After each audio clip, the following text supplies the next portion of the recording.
Hi everyone!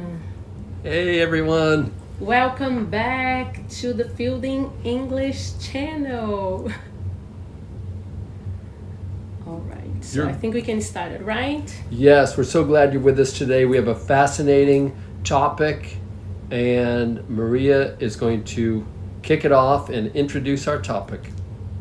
Yeah, so hi everyone, welcome to today's live stream and podcast episode. We are going to talk about a subject that is really important. Whether you are joining us for the first time or you are on the one of our amazing subscribers, amazing followers, we are so glad you are here. Absolutely. So what are we going to do today? So what we're going to do is, again, let me extend my welcome to the Fielding Learning Podcast. And I'm Eric Fielding, co-host and native English speaker from Massachusetts, and Maria's husband. And I am Maria. I was born in Brazil, but now I have dual citizenship. I'm Brazilian and I am an American. So today we are going to be talking about a topic that's really close to our hearts: the naturalization process of becoming an American citizen. And we're also going to use some flashcards with questions and answers from the 100 Civics Questions and Answers Study Guide for the Naturalization Test. Plus, we'll introduce some useful vocabulary words related to the process and how to use them in sentences. Yes, I used these flashcards during my naturalization process. You can find those on Amazon. We're gonna leave the link below for you guys to, if you are also going through this process, the naturalization process, it's gonna help you to be successful during this important event. Mm-hmm. All right, so we are going to, what I want you guys to do: grab a pen and paper, okay, and relax, okay, because listen to us, listen to our podcast. We are on Podbean, Apple Podcasts, and also Spotify. on Spotify, yeah, because we are going to be talking about this important part. You know, it was really important for me. It was important for my family. So let's dive in. Mm-hmm. What is naturalization? All right, so naturalization, this is a good word. Naturalization is the process by which a foreigner like me, I was Brazilian, I am still a Brazilian, so a foreigner citizen or national becomes a U.S. citizen. So can you explain a little bit more about that, Eric? Sure. To become naturalized, you must meet certain requirements, such as living in the United States for a specific period of time, demonstrating good moral character, and passing tests on English and U.S. civics. Yeah, so let's talk about the first word, which is citizen. Citizen. We write with Z, but it looks like the sound is C, right? Citizen. Yes, citizen. So do we have the Z sound or not? Citizen. It looks like citizen. Actually, that's a good thing to think about. So I think some people would say citizen with a S sound, and probably a lot of people would not say citizen, but of course it's spelled with a Z, citizen. So that's our first vocabulary word. So what is a citizen? A citizen is someone who belongs to a country and has the rights and responsibilities of that country. Yeah, so for example, I am also a citizen of Brazil. I am a Brazilian, and now I became a American citizen. That's right. So citizen. I say citizen. Yes. Citizen. It is not Zan, definitely. I think it's citizen. Yes, I think Citizen. I think it's like an S sound. Yeah. All right. Okay, so now it's flashcard time. So the first one, after completed the naturalization process, what we're gonna, let me just get here because I think I dropped one. Sorry about that, guys. So here's the question. What is the supreme law of the land? Good question. The supreme law. Anyone have an answer in the chats before we tell you the answer? What is the supreme law of the land in the United States?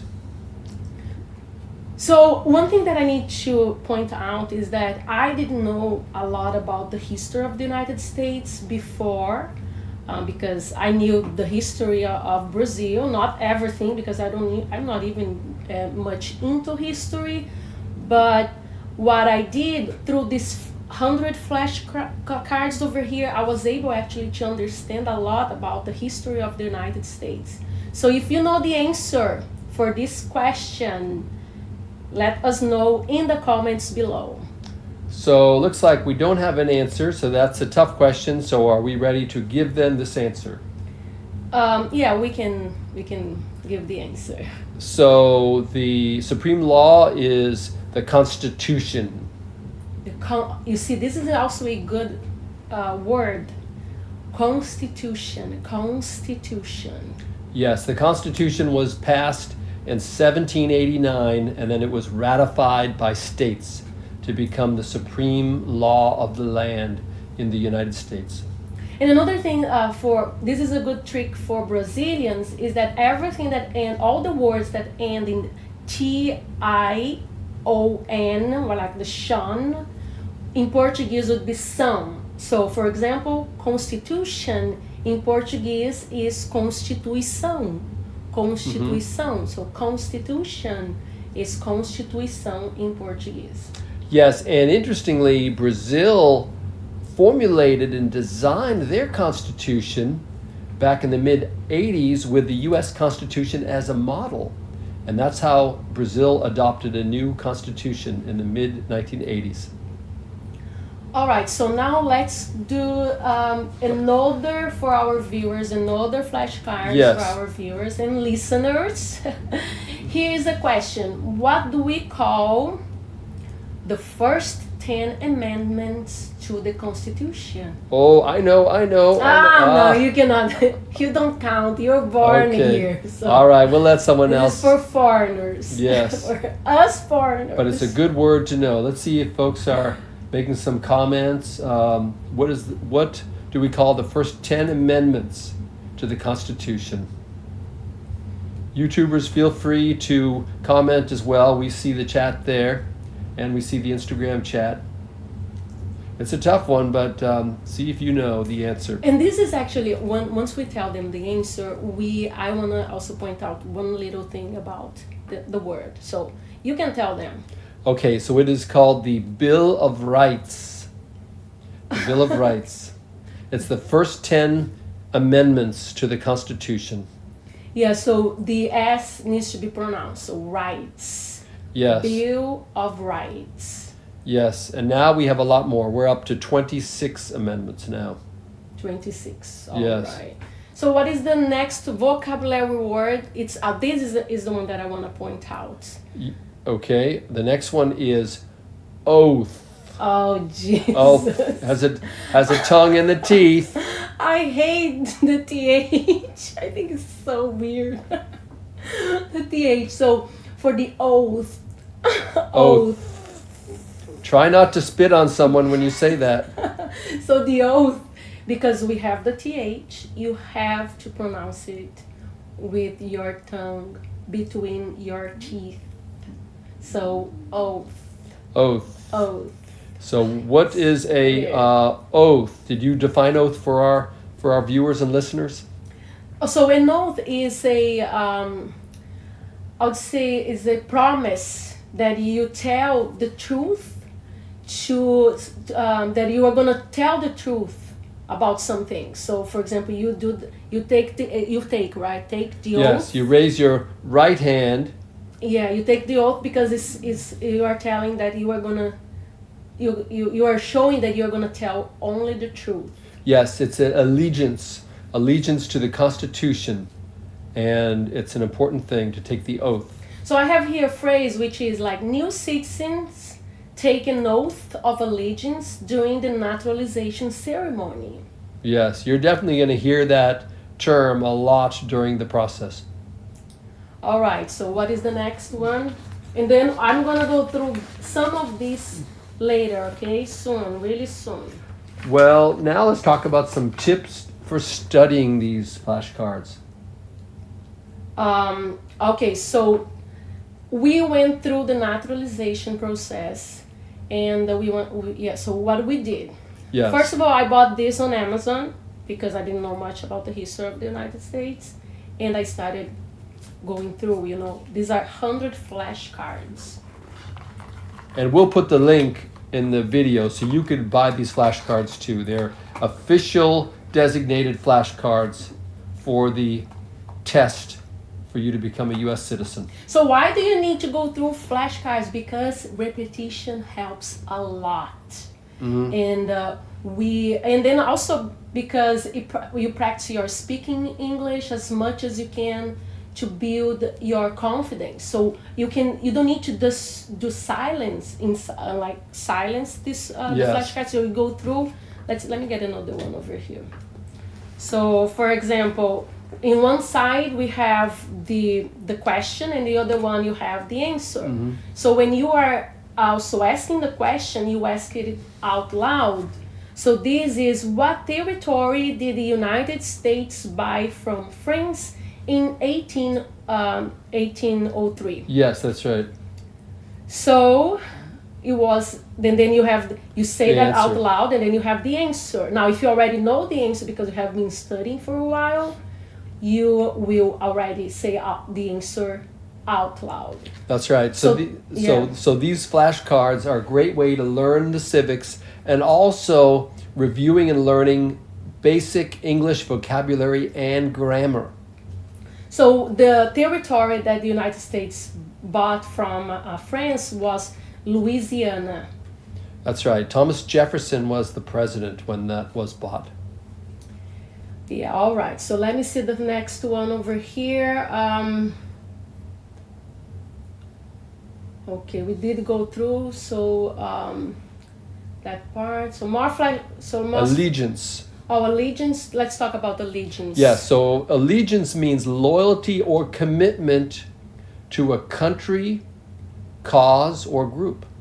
So as an example, during the naturalization ceremony, new citizens pledge allegiance to the United States. I pledge allegiance to the United States is what people say. Yes, pledging allegiance is an important part of becoming a U.S. citizen. It's a way that you show your loyalty, to the country. Yes, and kids say the Pledge of Allegiance every morning at school. Oh, so somebody's asking to show the cards to the. So we are gonna leave also the link for you guys. I don't think was even expensive on Amazon. It was like maybe $10 on Amazon. Yes, that's right. So we're gonna do a couple of more questions, civics questions, because this is a really great way to study about the United States, the history of the United States. Yes. So let's talk about freedom of speech, because this is actually a good one. Ah, that's right. Freedom of speech. So what is the right or freedom from the First Amendment? And we just said the word. Freedom of speech is the First Amendment, or first bill, the first right in the Bill of Rights. So when I went through the naturalization process, they are supposed to ask you 10 questions, and you are supposed to answer at least 6 right questions. Okay, so you have to answer 6 questions right. What happened is that they were going to ask me 10 questions, but then I answered the first 6 already right, so they didn't even ask the other 4 questions. That's right. Was really easy, right? Yeah, well, you studied a lot and you knew all the flashcards, so some people weren't really that diligent, but you showed your preparation in wanting to do the oath of office and pass the test. Yeah, one another thing that I want to share is that there are many types of naturalization.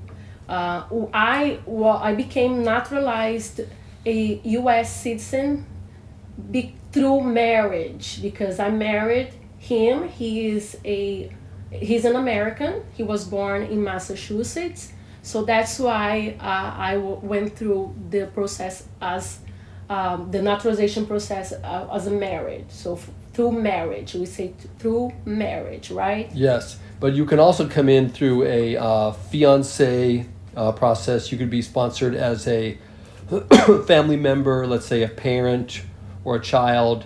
So there are different ways that you can gain a naturalization process. So we talked about that word, and now let's go to the next term. So what is the economic system in the United States? Oh wow, yeah, that actually I've seen that the same question. Even in tests, for in tests like to become a U.S. employee, Yeah. the government, to work for the government. So, do you guys know the answer for that question? Yeah, let's see if anyone has an answer. What type of system do we have for the economy in the United States? Okay, not seeing. It's a tricky one, so you could think about it, and we're happy to give you that answer if we don't get the right one. Yeah, yeah. We have some people also commenting on YouTube, and a lot of people Yes. arriving over here on our other page. Yes, that's right. We are getting comments on YouTube and Instagram. So the answer for the question, can you ask the question again? So what type of economic system do we have? So in the United States, we have capitalist or market economy. That's right. So it's called a free market economy, which is It's all about money. Yeah, it's Oh my basically, gosh. some people in foreign countries say the United States of America corporation because of businesses. So it's it can be that's too big a topic to really dive into today. But the market economy can be very big and complicated, and a lot of people have different opinions on that. So that's another common word. So we'll.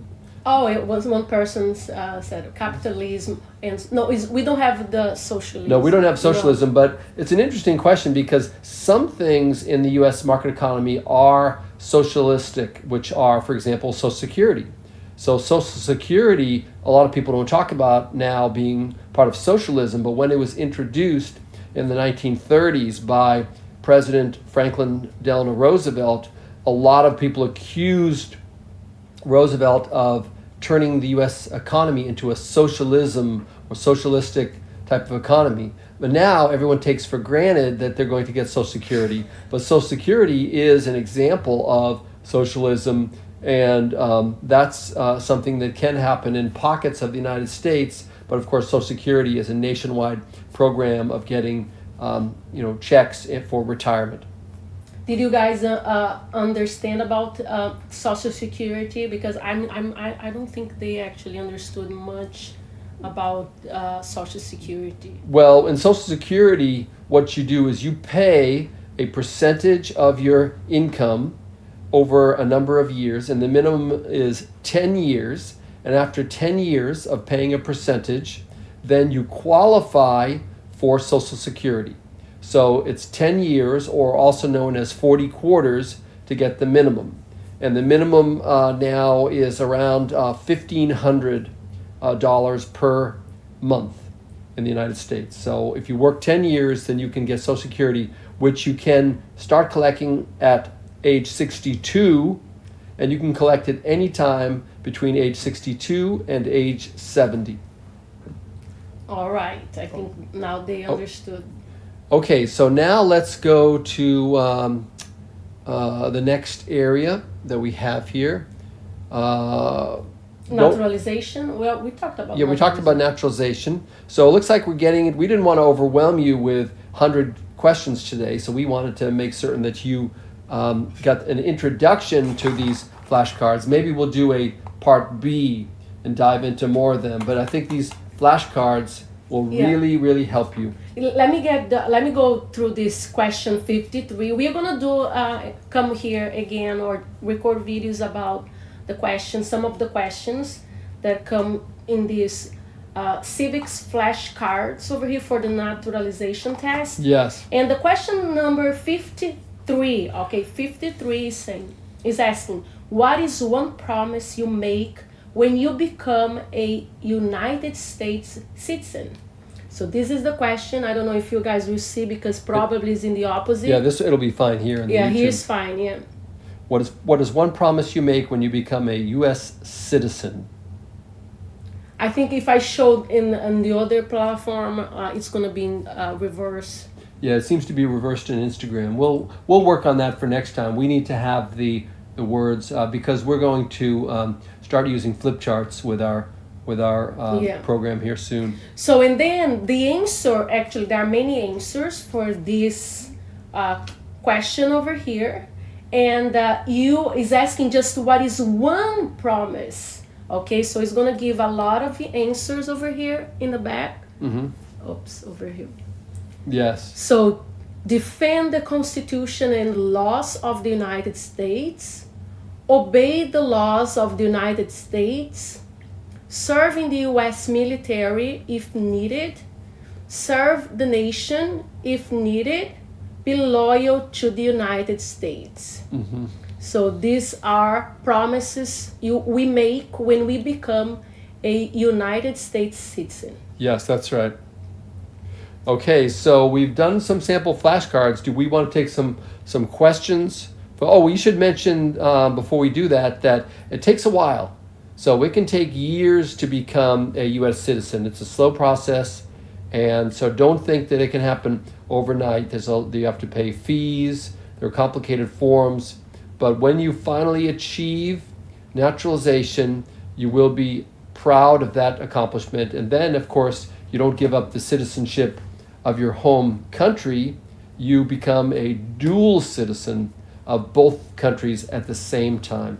Yes, that's my case. I am Brazilian and American now. And my naturalization, I became a naturalized American in 2022. Well, yes, it was. It was 2020. Yeah. It was January or early February of 2022. So you're almost 3 years. Yes. Yep. It took almost 3 years. Actually, it took No. five and a half years. No, 5, yeah. It took 5.5 years from when we first applied with USCIS. Yes, because I came to the United States in 2016, and then we started the process. So, but it was easier actually to become a naturalized American than actually because we had two parts. Yeah, you have the USCIS part, and then you have the State Department part. Yes. So the USCIS, which is Immigration Services, they do the processing pretty quick. But the State Department is the other federal government department that has to issue visas and issue green cards and approve them. So once they issue your 2-year permanent residency, that actually took a year to get, and then you go from a 2-year to a 10-year, but of course you have to wait for the period of time before applying for that, and there's delays there. Yeah. So what one person is asking, what about Algeria? Well, we don't have specific answers about Algeria, except to say that with all countries there's a lottery with a specific number of slots. So Algeria, I'm sure, would be included in that. So the U.S. government has a lottery of immigration visas available for all countries, and Algeria would be an example. So you'd want to go to the USCIS website to learn about those.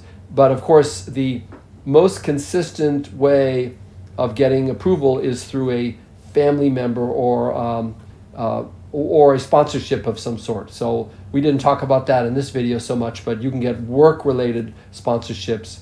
And there's two types of visas, H-1B and H-2B visas that have to do with whether your background is labor or scientific or other types of professions.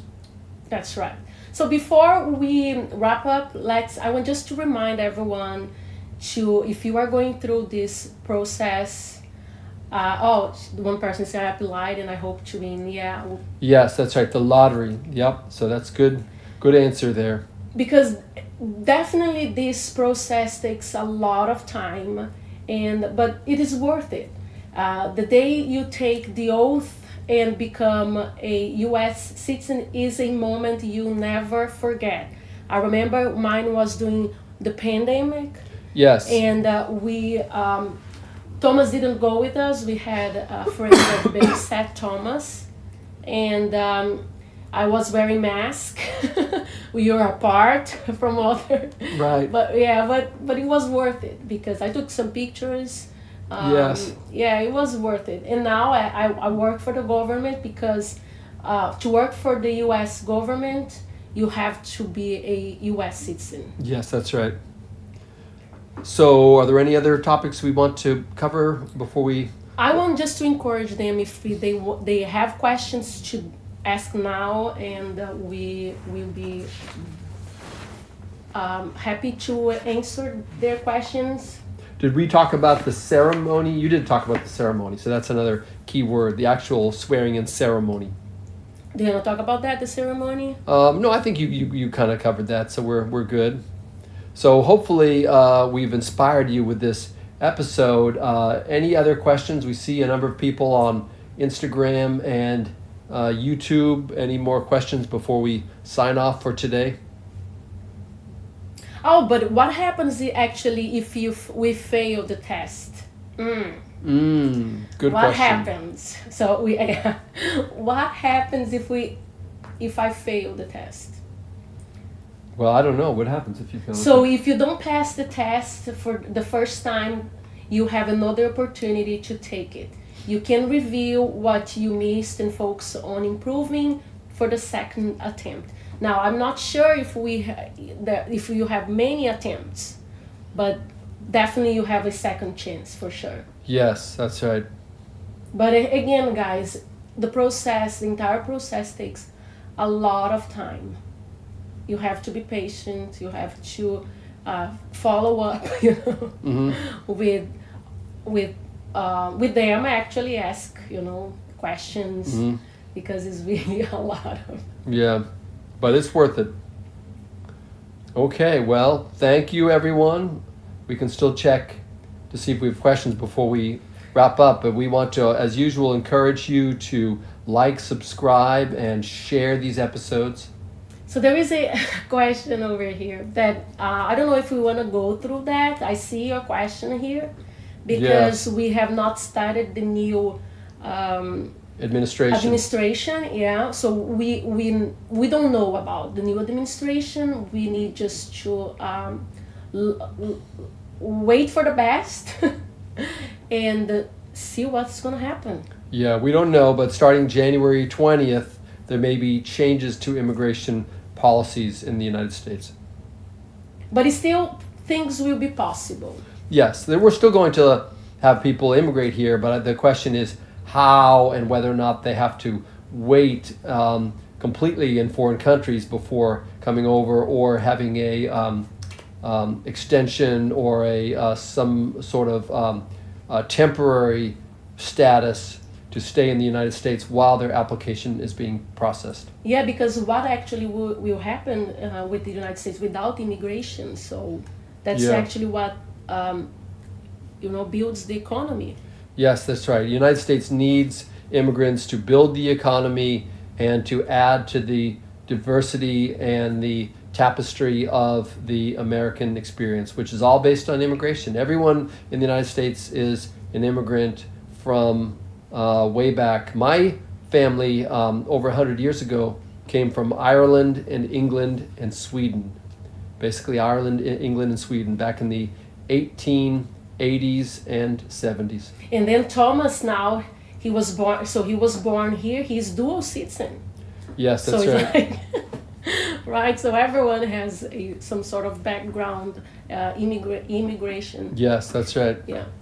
All right. So we hope you guys enjoyed, and this episode was helpful and inspired. If you have not subscribed to our channel on YouTube, please do it. Mm-hmm. We are there a lot. Have been posting a lot of videos.